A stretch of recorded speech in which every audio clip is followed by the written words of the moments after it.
Bismillahirrahmanirrahim. Assalamualaikum warahmatullahi wabarakatuh.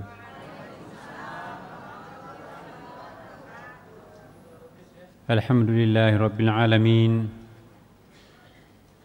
Wassalatu wassalamu ala sayyidina wa habibina wa syafi'ina wa maulana Muhammadin sallallahu alaihi wasallam. Amma ba'd. Ibu-ibu dan bapak sekalian, jamaah setia Masjid Sunda Kelapa yang dimuliakan dan dicintai Allah Subhanahu wa taala. Semoga pertemuan kita pada malam Selasa ini insyaallah berkah. Tujuan kita hadir di sini tiada lain kecuali memohon ridha Allah Subhanahu wa taala. Kita sungguh sangat yakin insyaallah mudah-mudahan kita semuanya yang termasuk orang-orang yang dicintai dan diundang khusus nanti oleh Allah Subhanahu wa taala dengan sebuah kalimat panggilan, ya ayyatuhan nafsul mutmainnah irji'i ila rabbiki radiyatan mardiyah fadkhuli fi ibadi wadkhuli jannati. Ibu bapak sekalian, marilah kita membuka pertemuan ini dengan memohon kiranya Allah Subhanahu wa taala senantiasa membukakan sedikit demi sedikit rahasianya, membukakan pintu-pintu lorong-lorong rahasia untuk menemukan, mendekati dirinya. Semoga akhir perjalanan hidup kita nanti insyaallah akan memperoleh husnul khatimah ala hadhihi niyyah wa ala kulli niyyatin salih. Al-Fatihah. A'udzu billahi minasy syaithanir rajim. Bismillahirrahmanirrahim. Alhamdulillahirabbil alamin arrahmanir rahim. Maliki yaumiddin. Iyyaka na'budu wa iyyaka nasta'in. Ihdinas siratal mustaqim. Shiratal ladzina an'amta 'alaihim ghairil maghdubi 'alaihim waladdallin. Amin. Ibu bapak sekalian, minggu lalu kita sudah membahas rahasia-rahasia salat yang kita sudah memasuki pembacaan surah Al-Fatihah. Keutamaan surah Al-Fatihah sudah kita bahas. Apa itu Bismillahirrahmanirrahim? Rahasianya pun juga kita sudah membahas. Rahasia titik di bawah huruf ba memang tidak kita bahas di sini karena itu sangat khusus, nanti terpisah dengan urusan rahasia salat yang kita bahas. Ini dibahas nanti di dalam pembahasan tasawuf. Lalu rahasia dihilangkannya huruf alif dan penyambungan huruf ba dan sin. Jadi Bapak Ibu sekalian, seharusnya normalnya huruf ba ini ada alifnya naik ke atas sehingga menjadi biismillahi. Ya, seperti iqra bismi rabbik. Perhatikan ini Bapak Ibu sekalian, tanda panah ini bismi rabbik itu ada alifnya naik ke atas. Seharusnya bismillah juga ada alif di sini naik ke atas. Itu diajarkan langsung oleh Nabi. Buang alifnya, sambung huruf ba dan sinnya menjadi bismillah. Jadi tidak kita baca biismillah, tetapi artinya bismillah, bacaannya bismillah. Jadi lebih terasa wasol di situ. Apa rahasianya? Minggu lalu kita sudah bahas. Allah ingin mendekatkan dirinya dengan namanya menjadi satu kesatuan. Allah juga ingin mendekatkan hambanya dengan dirinya dengan juga satu kesatuan tanpa ada jarak di situ. Kemudian rahasia pengulangan basmalah, dan tidak ada konsep basmalah lain selain Bismillahirrahmanirrahim. Enggak ada Bismillahil Jabbar wal Qahar dengan nama Allah yang Maha Pemaksa dan Maha Kuat, kokoh. Tidak ada Bismillahirrahmanirrahim wal mutakabbir dengan nama Allah yang maha pendendam lagi maha angkuh, itu enggak ada. Yang hanya ada dalam Quran Bismillahirrahmanirrahim, dengan namamu ya Allah, engkau yang maha pengasih dan engkau yang maha pengasih. Ini menunjukkan bahwa memang Allah Subhanahu wa taala terhadap manusia itu lebih mengedepankan Ar-Rahman Ar-Rahim.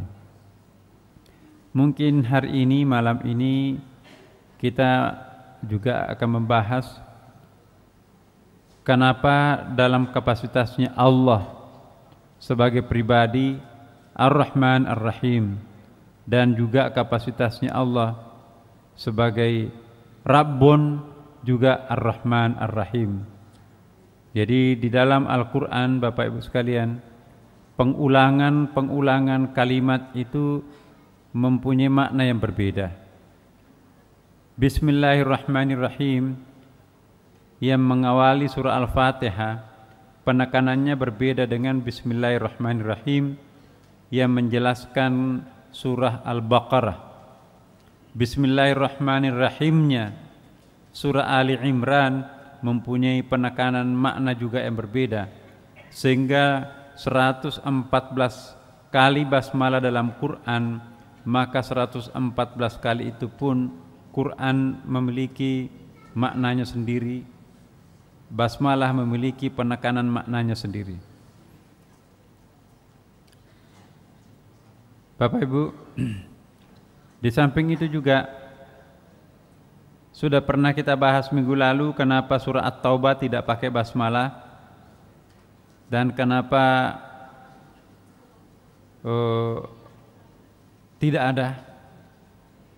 Semuanya ada kecuali surah At-Taubah, tapi juga ada satu basmalah double, basmalahnya surah An-Naml. Kemudian perbedaan antara Allah Rabbun dan Ilah, ya, sudah kita juga bahas. Allah lafdzul jalalah, Rabbun itu adalah manifestasi dari Allah itu sendiri. Salah satu sifat Allah adalah rububiyah, memelihara. Salah satu sifat dari Allah ialah ilah, yang disembah. Nah, kemudian keutamaan lafaz Allah sudah kita juga sedikit bahas minggu lalu. Ya, kita sudah melihat dari segi huruf, Bapak Ibu. Allah, perhatikan, dibuang alifnya maka tertinggal lillah. Ya. Kemudian dibuang lamnya lagi satu sebelah kanan, masih bisa terbaca lahu. Dibuang lamnya semuanya, masih tinggal hu. Itu dhamir kata ganti Allah. Tidak ada nama yang bisa seperti ini.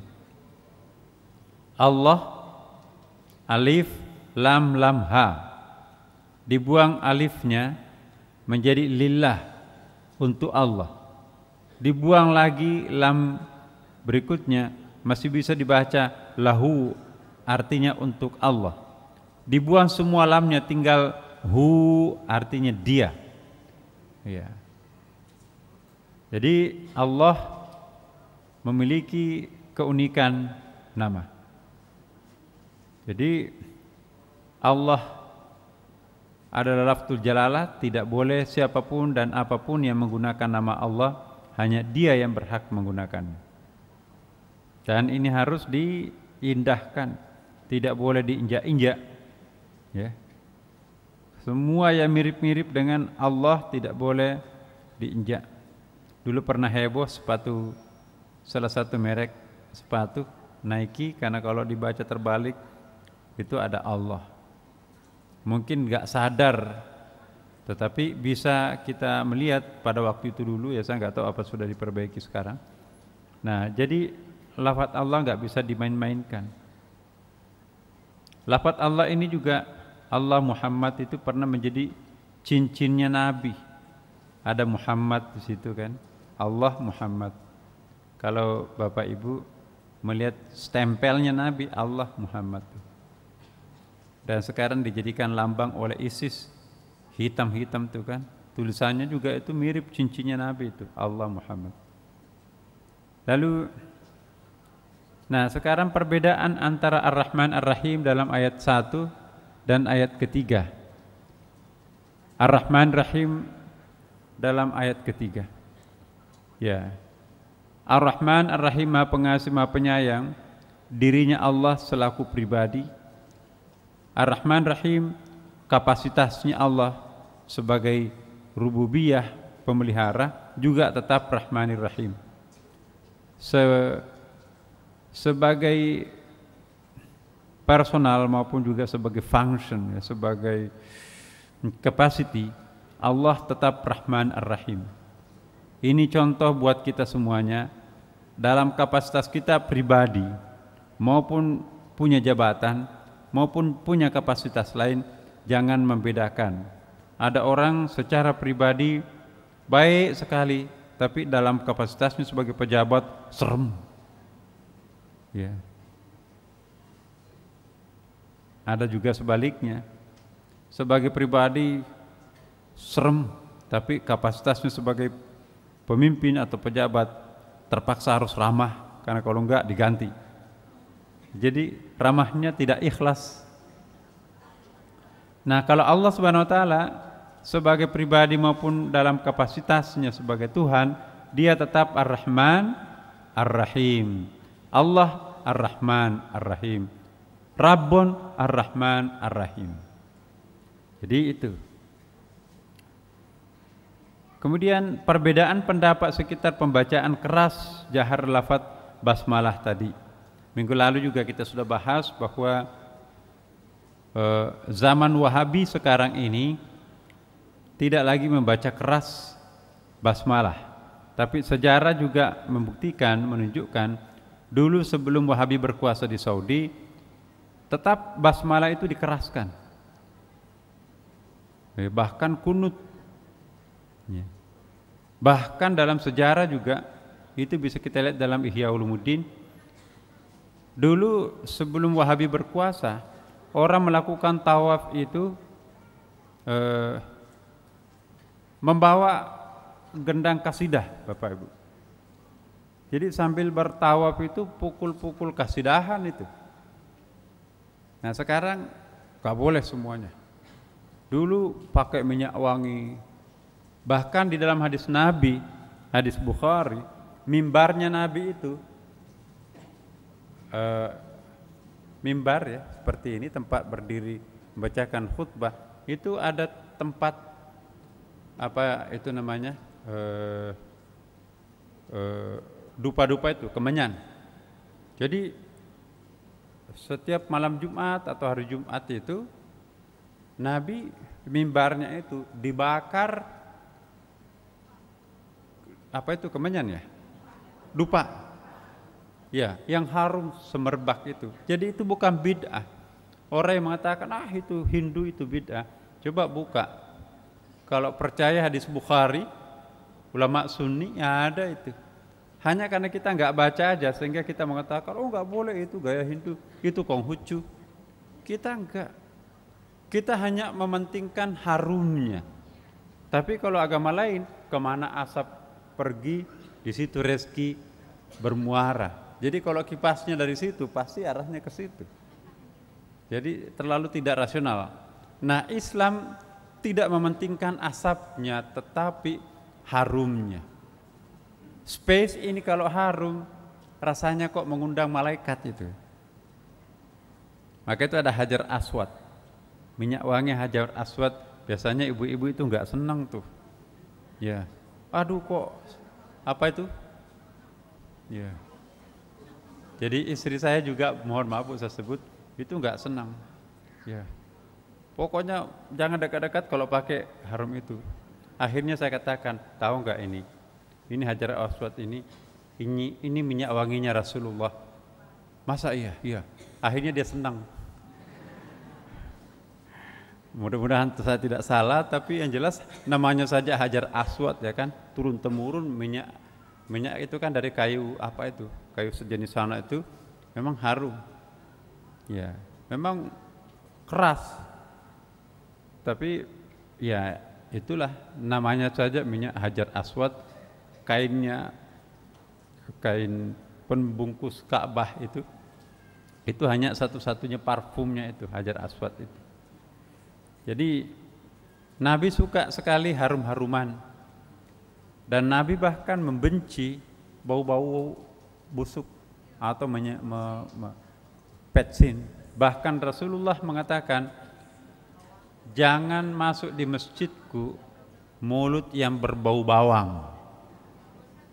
Baru makan bawang, mulutnya bau bawang, apalagi kalau di atasnya bau bawang. Enggak boleh masuk masjid Nabi, karena itu kan bisa mencemari lingkungan juga. Jadi tentu bukan hanya mulut di situ enggak boleh bau, tapi semua organ tubuh yang menghasilkan bau itu juga harus diobati sebelum masuk berjamaah. Ya kan? Keringatan, Masya Allah, baunya minta ampun. Jadi kita yang di samping kanan kiri itu enggak khusyuk. Jadi ada benarnya Rasulullah jangan mendekati masjidku kalau ada yang bau bawang. Artinya mengganggu orang khusyuk nanti kan.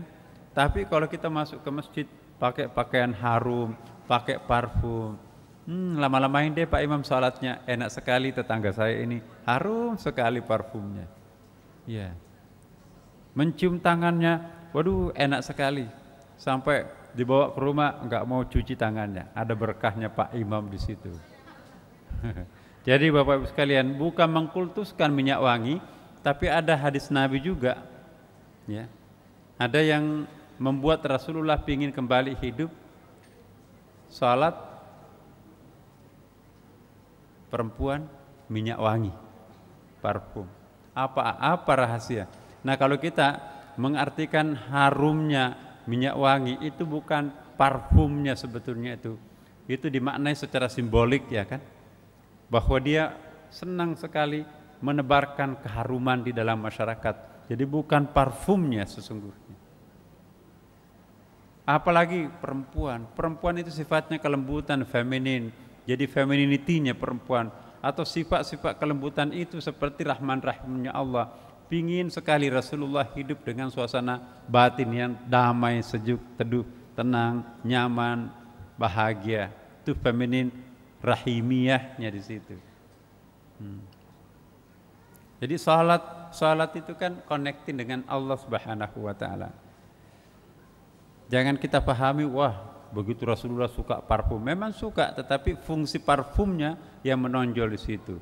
Sifat-sifat keperempuanannya, bukan perempuannya yang ditonjolkan. Kalau orang nggak pintar membaca hadis, ya itu Nabi seks boom gitu, jadi suka sekali seks begitu. Buktinya Nabi istrinya banyak, kemudian juga mau kembali ke dunia gara-gara perempuan. No, seringkali orang salah paham di situ. Karena kita tidak bisa membedakan antara apa yang disebut dengan wujud dengan maujud.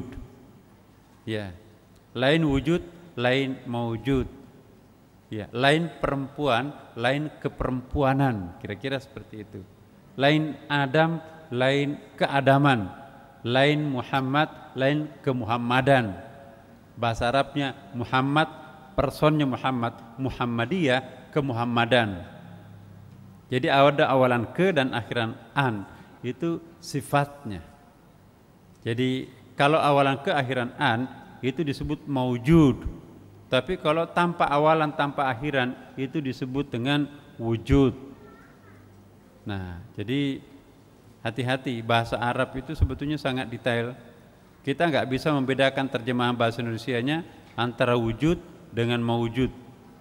Ya. Antara misalnya ini gelas dan kegelasan berbeda kan. Jadi kalau kegelasan menekankan fungsi gelas ini sebagai tempat air, ya kan. Tapi kalau kita hanya mengatakan gelas, ya gelas ini, tidak perlu menekankan fungsinya apa gelas ini. Kalau menekankan gelas, wujud. Kegelasan ada fungsinya. Nah, itu bisa disebut dengan the function, fungsinya benda itu. Jadi juga sampai ke Nabi itu, ya. Di dalam bukunya Ibnu Arabi di situ ada Adam wal Adamiyah, Adam dan keadaman. Ya. Teman-teman, Bapak Ibu sekalian, kita lanjutkan mengenai keberadaan pendapat sekitar pembacaan keras. Jadi jangan mempertentangkan, silahkan Bapak Ibu kalau salat di belakangnya orang yang pakai basmalah keras, ya alhamdulillah bagi mereka yang berfaham seperti itu. Tapi kalau kebiasaannya pakai basmalah, tiba-tiba imamnya nggak pakai basmalah, alhamdulillah juga, itu juga ada hadisnya. Hal-hal seperti itu harus kita lewati. Jangan mempertentangkan sesuatu yang kecil, sebab semuanya punya dalil. Kemudian keistimewaan lafadz basmalah sudah dijelaskan juga. Basmalah itu mengundang divine power, power Allah. Kalau saya mengangkat gelas ini bismillahirrahmanirrahim, itu ada berkah. Saya mengangkat gelas ini tanpa basmalah, nggak ada berkah. Saya minum air ini bismillahirrahmanirrahim, ada berkah. Saya minum air ini belum tentu ada berkahnya. Jadi kalau ingin punya berkah, pakai basmalah, apapun yang kita akan lakukan. Mohon maaf, sampai berhubungan suami istri pun harus membaca basmalah supaya bebas iblis, bebas kejahatan. Jadi bagaimana bisa kita melahirkan anak-anak spiritual kalau cara pembuatannya seperti binatang? Jadi animal creation, ya kan? Bukan divine creation. Nah, kalau supaya menjadi perbuatan kita itu divine creation, maka kita harus membaca bismillahirrahmanirrahim. Lalu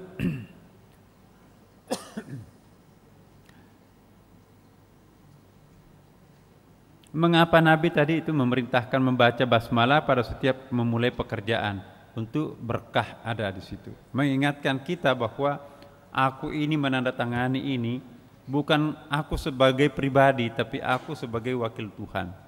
Hati-hati, kita menjadi khalifah loh. Ya. Saya memotong kambing bismillahirrahmanirrahim pada Idul Kurban. Ya, saya memotong sapi bismillahirrahmanirrahim. Kalau enggak membaca basmalah, haram hukumnya kita makan. Kenapa? Karena itu bangkai. Ya. Binatang itu tunduk untuk disembelih, bahagia damai disembelih pada saat kita membaca basmalah. Tapi kalau enggak membaca basmalah Bapak Ibu, maka menderita binatang itu. Ya. Kemudian hanya satu konsep, bismillahirrahmanirrahim. Dengan namamu ya Allah yang Maha Pengasih, Maha Penyayang. Bukankah Allah mempunyai 99 nama atau sifat, tapi yang selalu terulang bismillahirrahmanirrahim.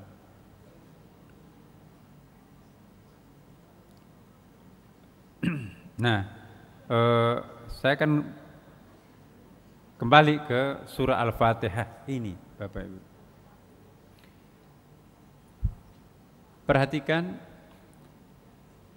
kalau kita lihat surah Al-Fatihah ini, ayatnya ada 7. Maka itu disebut dengan Sab'ul Mathani. Itu ada 7 ayatnya.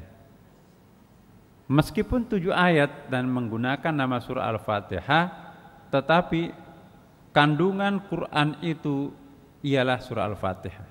Saya pernah mengatakan di tempat ini, kalau Quran itu diperas 30 juz, 114 surah itu, maka pemadatannya adalah surah Al-Fatihah. Ya. Kalau diperas surah Al-Fatihah, pemadatannya nanti Bismillahirrahmanirrahim. Jadi intinya Quran itu Bismillahirrahmanirrahim. Bahkan ada ulama yang mengatakan kalau diperas lagi, maka di situ ada 2 pendapat. Satu mengatakan Ar-Rahman Ar-Rahim. Ar-Rahman, Ar-Rahim diperas lagi, memang berasal dari satu akar kata yang sama, rahimah, artinya cinta kasih. Jadi intinya Quran, permatanya Al-Quran itu ialah cinta kasih. Jadi kalau ingin menjiwai Al-Quran, jadilah pencinta dan pengasih. Ya. Bapak Ibu sekalian, kenapa surah Al-Fatihah ini wajib dibaca? Sekali lagi saya tidak terangkan tafsirnya, karena kita ini kan membahas tentang rahasia sholat, ya kan? Topik besar kita di sini. Rahasia membaca surah Al-Fatihah dalam sholat, dalam kaitannya dengan rahasia-rahasia sholat. Kita sudah membahas takbir dan seterusnya. Nah sekarang Bapak Ibu, surah Al-Fatihah ini, ya, sekalipun kita tidak tahu terjemahannya surah-surah yang lain, tapi diusahakan sebagai kita seorang yang sholat, musalli, fahami artinya surah Al-Fatihah ini. Saya tahu Bapak Ibu tidak bisa bahasa Arab sebagian kecil di sini, sebagian kecil atau sebagian besar, sebagian besar, sebagian kecil lah. Nah, insya Allah bisa lah paham apa artinya Bismillahirrahmanirrahim, pasti tahu lah. Alhamdulillahirrahmanirrahim pasti tahu. Apalagi jamaah Sunda Kelapa yang sudah lebih 10 tahun, hafal lah, menjiwai betul. Nah, jadi ini yang harus dicamkan dalam hati kita. Membaca surah Al-Fatihah ini ada yang mengatakan intinya sholat di situ. Ya. Kalau sudah membaca surah Al-Fatihah, maka surah berikutnya itu menjadi sunat. Ada ulama kita mengatakan kalau sudah membaca surah Al-Fatihah, membaca surah berikutnya itu adalah sunat. Tapi kalau Imam Syafi'i sempurnakan dengan membaca walau hanya satu ayat pada sesudah pembacaan surah Al-Fatihah. Bapak Ibu misalnya sholat maghrib, ghairil maghdubi alaihim waladdallin, amin. Bismillahirrahmanirrahim. Yasin, Allahu Akbar. Nah. Iya kan? Rakaat keduanya Bismillahirrahmanirrahim, Taha, Allahu Akbar. Jadi kalau salat tarawih mau cepat-cepat, rakaat pertama salat tarawihnya Bismillahirrahmanirrahim, Alif Lam Mim, Allahu Akbar. Rakaat keduanya Alif Lam Mim Ra, Allahu Akbar. Ta Sin Mim, Allahu Akbar. Kaf Ha Ya Ain Shad, Allahu Akbar. Iya. Udah cepat nyampainya itu. Atau kalau mau biasa saja ya, ghairil maghdubi alaihim waladdallin, qul huwallahu ahad, Allahu Akbar. Rakaat berikutnya Allahu Samad, Allahu Akbar. Kan satu ayat kan. Jadi tidak ada alasan untuk tidak salat tarawih Bapak Ibu sekalian. Waduh, saya nggak bisa salat tarawih 20 rakaat, saya nggak hafal, saya cuma hafal 3 ayat terakhir, cukup kok itu. Qul huwallahu itu bisa berapa rakaat itu? Bismillahirrahmanirrahim, qul huwallahu ahad, Allahu Akbar. Rakaat berikutnya Allahu Samad. Rakaat berikutnya lagi ya, lam yalid walam yulad, itu berapa rakaat itu? Qul a'udzu birabbin nas, Allahu Akbar. Ya, tapi nanti jangan dipraktekkan benar. Selama ini menganggap itu enggak boleh, ternyata Pak Nasar bilang boleh. Dan memang boleh, satu ayat itu. Ya. Wah, buru-buru ini, kita mau ditunggu di depan, jemputan sudah datang. Allahu Akbar, qul huwallahu ahad, Allahu Akbar. Jadi selesai. Sebetulnya yang paling penting itu adalah surah Al-Fatihahnya Bapak Ibu sekalian. Ya. Yang surah berikutnya itu menjadi sunat. Walaupun juga ada ulama yang mengatakan wajib karena mengikuti Nabi kan, Nabi selalu seperti itu. Ya. Lalu sesudah membaca surah Al-Fatihah, imamnya membaca waladdallin, makmumnya membaca amin. Teknik pembacaan surah Al-Fatihah, Bapak Ibu, kalau dalam salat, praktek Al-Fatihah dalam salat dan di luar salat itu berbeda. Di dalam salat Nah, ini terutama para imam nih. Kalau Bapak Ibu, kalau Ibu, Bapak-bapak misalnya sebagai imam, ya, dianjurkan oleh para imam itu berhenti pada setiap pemberhentian surah ayat demi ayat surah Al-Fatihah ini. Bismillahirrahmanirrahim, berhenti. Alhamdulillahirabbil alamin, berhenti. Ar-Rahmanir-Rahim, berhenti. Malik Yaumiddin, berhenti, dan seterusnya. Setiap pemberhentian itu harus berhenti untuk memberikan kesempatan kepada para malaikat yang ikut di belakang kita, ya. Karena malaikat itu berdoa, ada lafaz-lafaz doanya, Bapak Ibu, saya tidak tampilkan di sini, saya juga enggak hafal. Jadi Bismillahirrahmanirrahim, berhenti, malaikat membaca doa di situ. Alhamdulillahirabbil alamin, ada doanya malaikat di situ. Ar-Rahmanir-Rahim, berdoa lagi malaikat di situ. Jadi kita beri waktu sedikit malaikat untuk mendoakan kita di situ dan seterusnya. Nah, kalau kita membaca Bismillahirrahmanirrahim, alhamdulillahirabbil alamin, arrahmanirrahim, maliki yaumiddin, iyyaka na'budu wa iyyaka nasta'in. Bingung malaikatnya, kapan waktu saya berdoa mendoakan Anda ini? Ya. Jadi melongoh malaikat. Padahal di situ kata Rasulullah, beri waktu untuk malaikat itu mendoakan kalian pada saat pemberhentian ayat demi ayat surah Al-Fatihah. Jadi kalau orang yang ngerti menjadi imam, ya pasti Bapak Ibu akan tahu itu. Di PTIQ itu memang diajarkan menjadi imam yang baik, Bapak Ibu sekalian. Jadi bagi orang yang faham, kelihatan, wah, yang memimpin imam tadi ini pasti alumni PTIQ. Nah, tahu cara berhentinya kapan, pemotongan ayatnya kapan, kalau tidak kuat bernapas kan, dia tidak sembarangan berhenti. Pemotongan ayatnya di mana, kemudian pengulangan setelah pemotongan itu ada ilmunya khusus. Ya, kapan harus dibaca keras, kapan harus kata-kata itu lembut. Jadi kalau maknanya lembut, harus pembacaannya lembut. Kalau keras, harus dibaca keras juga. Itu etikanya membaca Quran. Itu ada ilmu khusus di dalam PTIQ. Nah, kalau alumni UIN itu enggak ada kurikulum khususnya untuk seperti itu. Maka itu insya Allah pantas kalau alumni PTIQ itu menguasai mihrab di seluruh, hampir semuanya masjid-masjid besar. Kenapa? Karena memang ada, selain hafal Quran, dia juga ada ilmunya. Alhamdulillah, yang dipilih Pak Saiful dulu di sini, kemudian dilanjutkan Pak Aksa, adalah orang-orang yang ngerti jadi imam, ya faham betul. Maka itu makmum kan enak kalau dipimpin imam kita di Masjid Sunda Kelapa. Tahu, walaupun nggak tahu bahasa Arabnya, tapi feeling kita enak bacaannya, enak berhentinya, enak pemotongannya, enak pengulangannya. Jadi pemberhentian di antara ayat demi ayat surah Al-Fatihah penting untuk memberikan kesempatan kepada malaikat yang jadi makmum di belakang kita untuk mendoakan kita. Ingat ketika kita membahas babul azan, keutamaan azan, apabila sholat diawali dengan azan, maka serta-merta para malaikat itu berbondong-bondong turun dari langit memadati tempat sholat kita dan nanti akan mendoakan kita.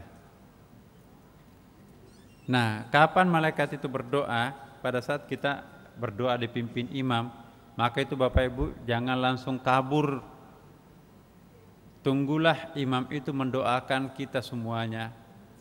Siapa yang langsung kabur tidak menunggu doa imam, enggak dapat doa bagian dari doa imam itu. Jangan lagi mempersoalkan bahwa oh kok kenapa doa berjamaah. Ya. Sepertinya tidak pernah dilakukan Nabi. Doa masing-masing lah, masa mau dipimpin lagi. Ya. Tidak ada dalil yang melarang orang berdoa berjamaah. Bahkan yang ada dalilnya doa bisa berjamaah. Tinggal yang di belakang mengaminkan amin, ya kan?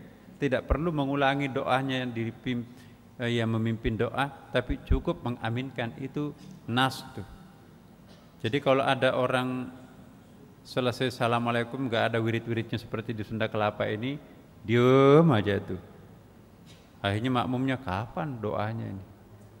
Ya udah pergi satu persatu di situ. Jadi rasa berjamaahnya nggak terasa, ya kan? Tapi kalau ada doa bersama Al-Fatihah, aduh dinikmati betul. Sesudah membaca Al-Fatihah kita salam-salaman satu persatu. Habis itu sama-sama keluar, bareng-bareng pergi ke rumah. Tapi kalau nggak ada doa penutupnya, satu persatu kabur tuh, nggak ada salaman. Jadi masing-masing pergi. Jadi masjid hanya semacam terminal bus. Bagaimana terminal bus, Bapak Ibu? Kadang-kadang dari sini sampai ke Semarang nggak pernah omong satu kanan kiri, itu duduk aja. Kayak pesawat itu. Kita nggak pernah ngomong siapa kanan kiri kita. Kalau bahkan ngomong cerewet juga, masa mau tanya mau kemana? Sudah jelas ini pesawatnya mau ke Jakarta. Pasti mau kemana kalau bukan ke Jakarta? Jadi masjid ini bukan bus umum, bukan terminal bus, datang sendiri-sendiri nyetor muka habis itu pulang, enggak. Suasana berjamaah perlu di masjid ini. Nah, supaya tercipta suasana berjamaahnya, ya sudah itu salam-salaman. Bagaimana bisa salam-salaman kalau satu persatu kabur? Nah, jadi manfaat doa, wirid doa berjamaah itu terasa salat jamaahnya itu. Jalan yang teman-teman dari lorong sana bercanda ya, itu disunatkan tuh, sambil jalan-jalan subuh bercerita kebaikan orang ya, jangan ceritakan aibnya orang. Pokoknya enak lah, pulang sholat subuh bareng-bareng berjalan di situ. Jangan pulang sendiri-sendiri, nggak pernah saling sapa menyapa satu sama lain. Nah, kemudian pada waktu kita membaca Alhamdulillahirabbil alamin, segala puji bagi Allah. Itu message-nya, aku nggak boleh menikmati pujian. Tidak boleh aku melakukan pekerjaan dengan mengharapkan pujian. Ternyata menurut Al-Fatihah, segala pujian hanya pada Allah Subhanahu wa ta'ala. Ya. Kemudian Ar-Rahmanir-Rahim sudah jelaskan tadi. Alhamdulillahirabbil alamin. Rabbun pemelihara al-alamin. Tuhan tidak mengatakan alhamdulillahirabbil alam. Ini buktinya bahwa alam itu banyak. Masih ingat nggak materi tasawuf kita dulu? Alam itu kan bermacam-macam. Mulai dari alam jabarut, alam malakut, ya. Kemudian alam syahadah, alam dunia ini. Jadi segala puji bagi Allah, Tuhannya seluruh alam. Berarti jamak di situ kan, ada alam jabarut, alamnya roh, ada alam malakut, alamnya para malaikat, ada alam syahadah, manusia, binatang, tumbuh-tumbuhan, dan kita semua yang ada di sini. Allah memelihara semua alam-alam itu, maka itu jamak di situ, Rabbil alamin, gitu kan. Bagaimana cara memeliharanya? Ar-Rahmanir-Rahim, Maha Pengasih, Maha Penyayang. Malik Yaumiddin. Nah, Bapak Ibu, ada yang membaca Malik Yaumiddin. Kita sering, biasanya kalau teman-teman dari Muhammadiyah, dia baca Malik Yaumiddin. Akhirnya orang bisa, oh ini pasti Muhammadiyah imamnya. Kenapa? Biasanya baca Malik Yaumiddin. Wah ini NU ini, Malik Yaumiddin. Udahlah, nggak usah persoalkan itu, sebab baik Maliki maupun Maliki sama-sama pernah dibaca Nabi, dan bagi Allah nggak ada bedanya Maliki atau Maliki. Memang artinya berbeda, tapi fungsinya sama buat Allah Subhanahu Wa Taala. Kalau kita baca Maliki Yaumiddin, pemilik hari pembalasan. Tapi kalau dibaca pendek, Maliki Yaumiddin, penguasa hari pembalasan. Siapa yang penguasa hari pembalasan? Allah kan?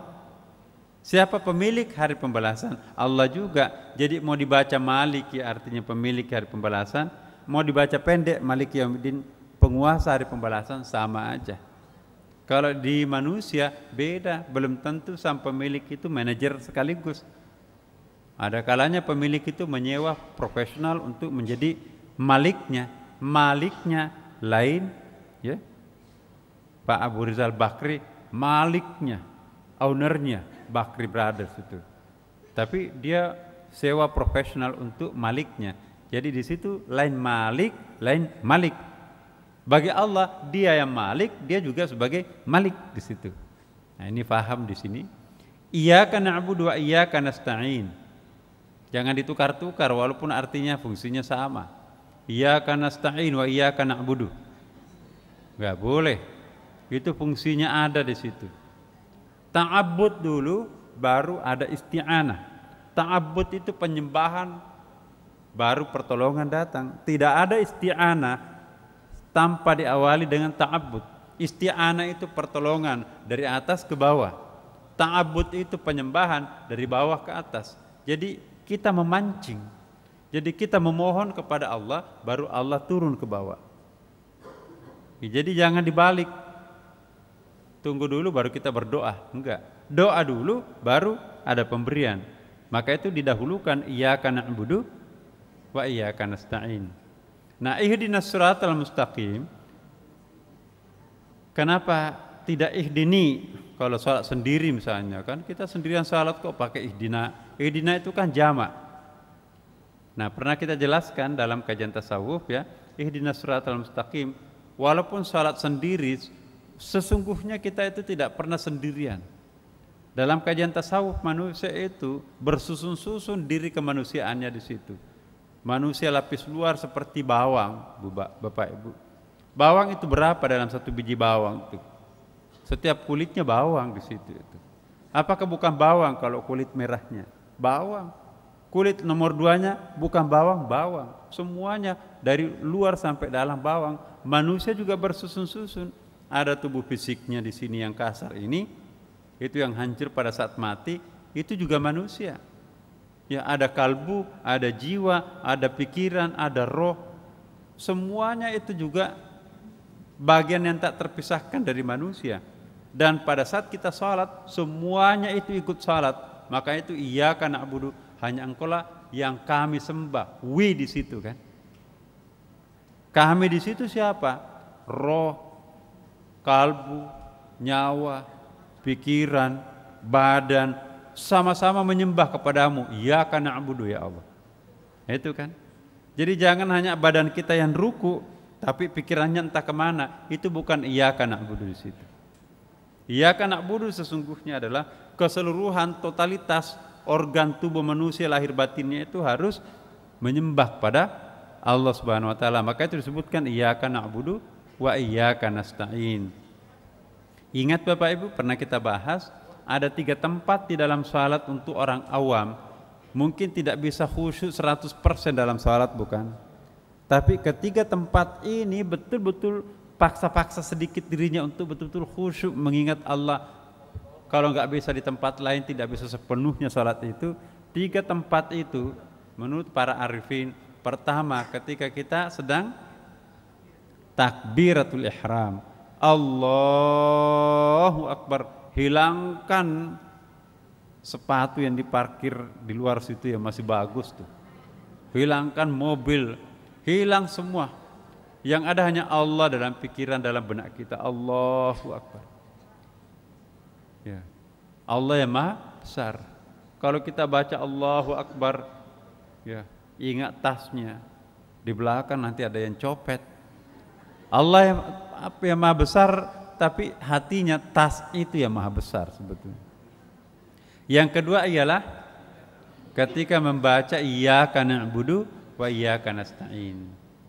Enggak bisa khusyuk di sepanjang salatnya. Yang penting khusyuk takbiratul ihram, yang penting khusyuk pada saat membaca iyyaka na'budu wa iyyaka nasta'in. Dan yang ketiga ketika tasyahhud, asyhadu an la ilaha illallah, jangan ada ingatan selain hanya Allah. Itu yang paling penting kalau nggak bisa khusyuk 100%. Insyaallah Bapak Ibu sekalian. Nah, apa yang dimaksud Siratal mustaqim sudah juga kita pernah bahas itu. Siratal mustaqim itu bukan jalan tol lurus, enggak. Shiratal mustaqim itu artinya jalan tengah, jalan konstan. Kalau ditimpa musibah tidak anjlok ke bawah, ya. Kalau dapat rezeki tidak mabuk ke atas, ya.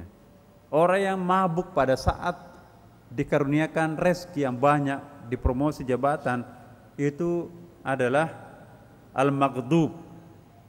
Tapi orang yang frustrasi diuji musibah itu ad-dhalin. Nah, siratal mustaqim itu ialah orang yang konsisten menjalani jalan tengah, ditimpa musibah sabar, mendapatkan kenikmatan syukur. Jadi siratal mustaqim itu dia dituntun oleh as-sabar wa syukur, dua sayap ini. Ingatkan Bapak, itu pernah kita bahas tuh. Ya. Siratal ladzina an'amta alaihim, jalan yang diberi nikmat oleh Allah. Alangkah nikmatnya orang itu kalau ditimpa musibah sabar, diuji kemewahan syukur. Itu orang nikmat itu. Dia merasakan kenikmatan beragama itu. Ghairil maghdub, bukan orang yang dimarahi Tuhan, atau ad-dhalin yang dibenci Tuhan. Nah, ini seringkali di dalam kitab-kitab tafsir itu juga biasa disebutkan ad-dhalin itu adalah kelompok-kelompok menyimpang sesat dari kalangan Yahudi, ad-dhalin, Nasrani. Tapi ada lagi ulama tafsir yang mengatakan bukan Yahudinya menonjol. Yahudi itu salah satu ciri khasnya itu terlalu kaku, hitam putih banget itu. Sedikit-sedikit haram, segala sesuatu itu pada dasarnya adalah haram kecuali yang diperintahkan Allah. Jadi sedikit sekali yang halalnya, yang dominan haramnya. Itu kalau Yahudi. Tapi sebaliknya Nasrani, ya, sedikit sekali yang haram, yang banyak boleh, bahkan gampang kok. Seolah-olah membayangkan Allah itu permisif nafsnya yang menonjol, pemaafnya. Nah, Islam itu antara Yahudi yang serba hitam putih dan Nasrani yang serba longgar. Jadi siratal mustaqim antara Yahudi dan Nasrani. Yahudi terlalu ketat, Nasrani terlalu longgar. Islam itu antara ketat dan longgar. Siratal mustaqim. Nikmat sekali kalau kita paham artinya. Nah, ketika kita imam membaca waladhdallin, nah maka di situ kita membaca amin. Malaikat juga membaca amin. Bahkan dalam hadis Nabi kan Bapak Ibu, yang mengucapkan amin itu bukan malaikat saja, dinding tembok ini juga mengaminkan doa. Hanya kita tidak mendengarkan. Ada hadis Nabi kan Bapak Ibu, seorang nenek-nenek, ya Rasulullah doakan aku. Oke, kita berdoa bersama. Ya, begitu selesai doanya Rasulullah, si perempuan tua itu mengaminkan. Alangkah kagetnya perempuan itu karena bersahut-sahutan kanan kiri muka belakang menyuarakan amin. Si perempuan tua itu panggil anak kepada Nabi, siapa itu tadi ramai mendoakan, ramai mengaminkan doa kita, pada kita di sini cuma berdua. Kata Rasulullah, yang mengaminkan doa kita itu tembok muka belakang kanan kiri kita itu. Hanya karena telinga kita itu tidak sensitif, tidak mendengarkan tembok-tembok itu mengaminkan doa-doa kita. Sajadah amin, kita enggak dengarkan suaranya. Baik Bapak Ibu sekalian, ada sedikit waktu ingin mendengarkan suaranya Bapak Ibu. Mungkin ada yang ingin ditanyakan tentang pengajian kita ini apa ya? Ya, terutama yang berkaitan dengan pengajian kita di sini. Silahkan Bapak Ibu. Baik. Di belakang ada tuh. Maju ke depan Mas.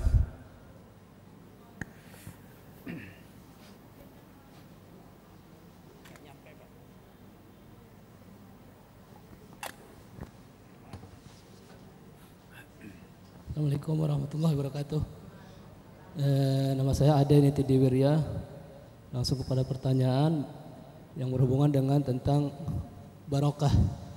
Ya, di Cirebon ada sebuah sumur kemuliaan dan di situ ada yang menjual drigen untuk diambil air itu.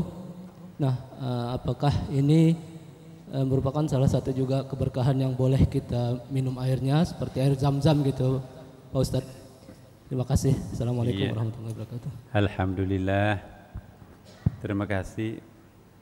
Seorang hamba Allah beribadah dengan supir taksi Bluebird ya, menanyakan tentang berkah ada sumber air di Cirebon, katanya itu mengandung berkah, kalau kita mengambil airnya itu dianggap punya apa ya, berkah, mendatangkan efek positif. Apakah itu boleh atau tidak? Maka kalau saya dijawab, semua sumber mata air yang di sekitarnya sering orang berdoa itu pasti punya berkah. Yang mengatakan seperti ini bukan hanya saya, bukan hanya ulama, tapi saintis ya. Pernah kita bahas kan, Profesor Imoto juga membuktikan bahwa air ini kalau kita bacakan doa-doa khusus, maka kristal airnya akan berubah menjadi sangat indah dan memberikan efek energi positif terhadap orang yang meminumnya. Jadi apa sih yang dimaksud berkah? Berkah ialah ada intervensi ilahi masuk di dalam benda itu, ada intervensi khusus ilahi yang terjadi pada sebuah peristiwa itu. Nah, kalau di situ memang berdampingan dengan masjid, berarti air itu selalu mendengarkan suara-suara imam, suara-suara selawat, suara-suara takbir. Pasti air itu tidak sama dengan air yang nunjau di sebelah sana yang tidak pernah diperdengarkan suara-suara azan. Mengapa menurut Imoto air yang paling indah, air yang paling positif efeknya paling banyak itu air Zam-Zam? Karena semenjak lahirnya air Zam-Zam sampai sekarang tidak pernah orang berhenti berdoa di atasnya. Pasti air Zam-Zam itu obat. Air yang ditiupkan oleh orang yang punya kapasitas tertentu. Kalau orang itu khusyuk, maka apa yang diniatkan, minum air ini sembuh. Dan Rasulullah mengamalkan. Seringkali Rasulullah mengobati penyakit sahabatnya hanya membacakan surah Al-Fatihah pada segelas air, minum langsung sembuh. Persoalannya mungkin bacaannya sama Al-Fatihah, tapi pembacaannya yang berbeda, ya kan? Satu yang membaca Nabi, satu yang membaca pendosa. Bagaimana bisa berkahnya sama? Tetapi Bapak Ibu tentu akan berbeda lagi kalau tanpa membaca apapun dan membaca Al-Fatihah misalnya. Sekalipun yang membacakan itu pendosa, tapi memperdengarkan surah Al-Fatihah, itu pasti akan berubah. Sekalipun siapa misalnya pejabat tanpa baca Fatihah, nggak ada khasiatnya. Jadi kalau ingin melihat khasiatnya, doa di situ. Jawaban saya seperti itu Bapak. Jadi insya Allah jangan takut. Kata barakah itu sendiri kan dari Allah kok.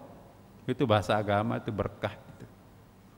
Silakan yang lain, ibu-ibu kalau ada.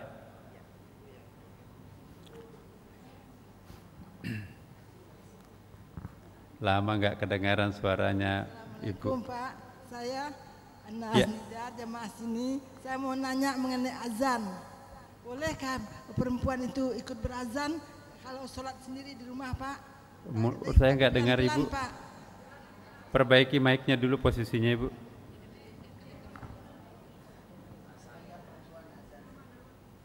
Saya sendirian di rumah, saya sudah mendengar azan dan kalau saya sendiri di rumah, nanti kalau saya ikut azan sendiri boleh nggak Pak? Iya, bagus Bu pertanyaannya. Sudah itu langsung saya baca apa? Iya, jawabannya ada hadis Nabi Bapak Ibu dalam kitabnya Imam Syafi'i, di situ pernah ada, dan ini hadisnya insya Allah mudah-mudahan sahih, karena biasanya Kitabul itu Imam Syafi'i kan juga ulama hadis sebetulnya. Hanya karena menonjol ulama fikih maka tidak menonjol dirinya sebagai ulama hadis, tapi Imam Syafi'i juga ahli hadis. Salah satu riwayat yang diriwayatkan dalam bukunya Imam Syafi'i bahwa menyebutkan Sayyidatina Aisyah itu seorang perempuan muadzinah. Pintar tuh Aisyah itu azan. Ya. Karena Aisyah itu seniman, Bapak Ibu.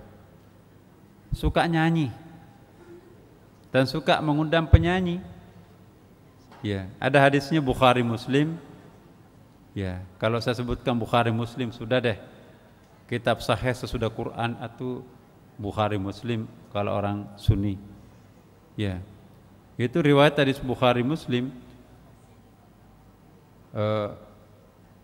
Aisyah mengundang artis datang ke rumahnya bernyanyi.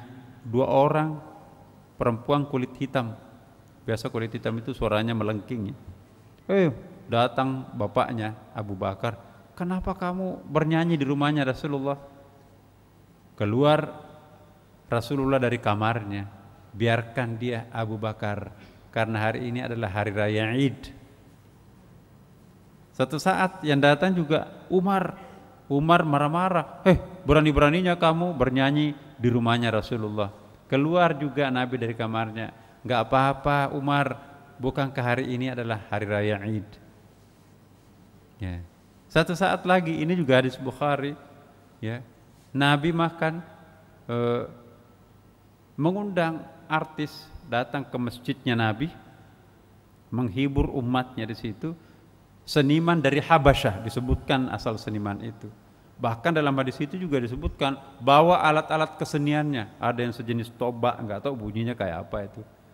Dan Nabi bersama Aisyah istrinya menikmati pertunjukan seni yang dilakukan di masjid itu. Pasti bukan dangdut ya. Pokoknya seni yang bisa mendekatkan diri kita kepada Allah Subhanahu wa taala. Terus begitu indahnya acara itu, Nabi juga itu menikmati betul. Melihat istrinya sangat memperhatikan, terpesona mendengarkan alunan seni itu, Nabi membuka serbannya begini, dari belakang tiba-tiba diginiin. Bercanda dengan Aisyah istrinya itu kan masih anak-anak ya. Kira-kira reaksi seorang anak yang asyik menyaksikan tiba-tiba ditutup matanya begini, itu pasti akan spontanitas teriakannya Aisyah waktu itu apa? Pasti enggak panggil abang ya kan, karena lebih tua kan. Nabi pada waktu itu sudah berapa itu? 50-an tahun. Aduh papa gitu. Nah, jadi insya Allah ibu, azan bagi seorang perempuan tidak terlarang. Iya. Aisyah sendiri juga seorang muadzinah. Tapi kalau ada laki-laki, biarkanlah laki-lakinya itu yang azan. Tapi kalau di rumah seperti ibu tadi sendirian di rumah, azan ibu. Kata Rasulullah, salat yang diawali dengan azan dilanjutkan dengan iqamat pasti beda dengan azan yang tanpa salat tanpa azan dan qamat. Kalau salat tanpa azan tidak ada malaikat yang turun, salatnya sendirian betul kita di situ.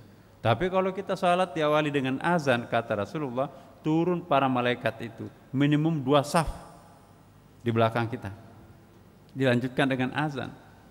Jadi kalau mau mengundang malaikat turun, Allahu Akbar, Allahu Akbar. Pertanyaannya apakah harus besar? Enggak perlu besar, malaikat bisik-bisik pun juga dengar kok. Karena malaikat mendengar itu bukan menggunakan telinga seperti kita. Dia sensitif. Ya, dalam hati pun juga dia dengar. Tapi azan itu artinya memperdengarkan gitu. Jadi boleh Ibu. Ada lagi 1 orang? Silakan Bu. Assalamualaikum warahmatullahi wabarakatuh. Waalaikumsalam. Begini Pak, kita meyakini ada, nama saya Afni Zahara dari Cipinang. Kita meyakini ada azab kubur dan manusia baru akan dihisab setelah dibangkitkan. Nah, langkah malangnya umat-umat terdahulu yang diazab kubur sampai hari berbangkit, Pak. Begitu juga dengan kita, karena kita tidak tahu kapan hari berbangkit itu. Demikian, wassalamualaikum warahmatullahi wabarakatuh. Iya, jadi azab kubur Ibu, ada itu azab kubur karena hadis mengatakan itu, tapi siapa yang diazab di dalam kubur ialah para pendosa yang tidak dimaafkan dosanya oleh Allah Subhanahu wa taala. Sekalipun pendosa, tapi kalau sudah dimaafkan dosanya oleh Allah, apa mau diazab? Sekalipun pendosa nanti di akhirat itu, ya, kalau sudah dimaafkan dosanya oleh Allah, apa yang mau dimasukkan ke dalam neraka? Neraka itu kan tempat pencucian dosa. Ya, pernah melakukan dosa di dunia, maka surga tidak boleh menerima orang yang punya setetes dosa dalam dirinya. Nah, kebetulan itu ada dosanya, maka kamu gak boleh masuk surga, kamu harus membakar dosa-dosamu dulu di neraka. Ya, berapa tetes dosamu? Ini sedikit. Pernah berbohong 1 kali, ya nggak apa-apa, silahkan kamu dicuci dulu di neraka. Nggak lama kok, 1 juta tahun. Iya, ketawa penghuni neraka itu kalau kita katakan 1 juta tahun, berarti masih ada limitnya. Ya, jadi Bapak Ibu sekalian, kalau Allah memaafkan kita sebelum wafat, apa yang mau dinerakakan? Neraka itu kan untuk dosa. Kalau dosa sudah dimaafkan Tuhan, monggo, surga itu unlimited, tanpa batas. Pengampunan Tuhan itu juga bisa mengampuni waktu kita di dunia. Minta ampun, Allah mengampuni, lunas. Pengampunan Allah juga bisa di alam barzah, ketika kita sudah wafat, anak kita merengek-rengek kepada Allah, ya Allah, aku enggak mau tidur, aku tidak akan berhenti, aku tidak akan bangkit dari sujud ini sebelum engkau memaafkan dosa kedua orang tuaku di alam barzahnya di sana.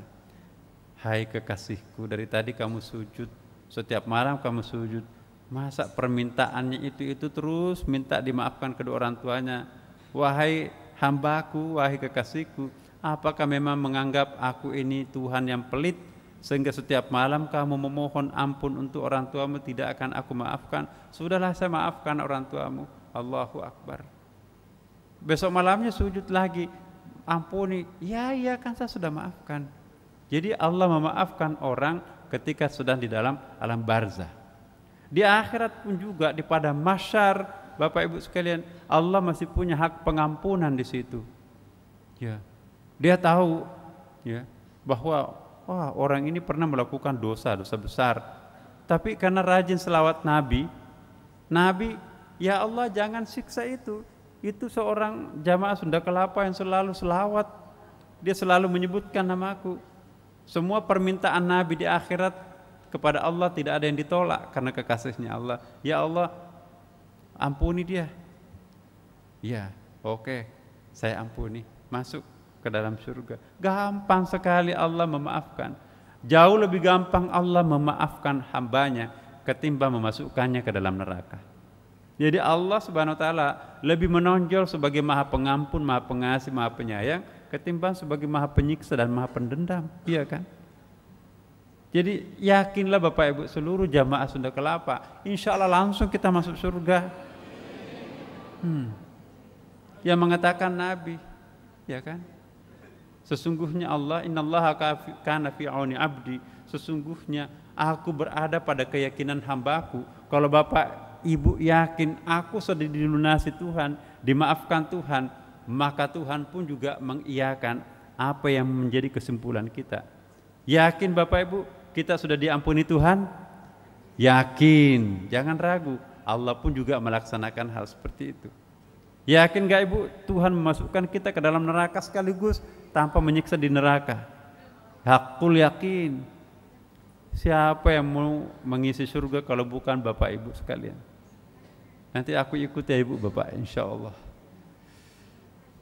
Alhamdulillah Ibu, jangan khawatir. Pokoknya kita datang di sini kan diundang Allah, iya kan? Tidak ada tuh surat dari Pak Aksa pada yang terhormat Bapak Ibu datanglah nanti salat maghrib isya di sini. Enggak, yang mengundang kita di sini adalah Allah Subhanahu wa taala. Kenapa kita diundang? Itu tanda-tanda kita akan dimasukkan ke dalam surga. Amin ya rabbal alamin. Demikian Bapak Ibu sekalian. Insyaallah kenyataan itu akan terjadi pada diri kita semuanya. Al-Fatihah. A'udzubillahi minasyaitonirrajim. Bismillahirrahmanirrahim. Alhamdulillahirabbil alamin arrahmanir rahim maliki yaumiddin. Iyyaka na'budu wa iyyaka nasta'in ihdinas siratal mustaqim siratal ladzina an'amta 'alaihim ghairil maghdubi 'alaihim waladdallin. Wassalamualaikum warahmatullahi wabarakatuh.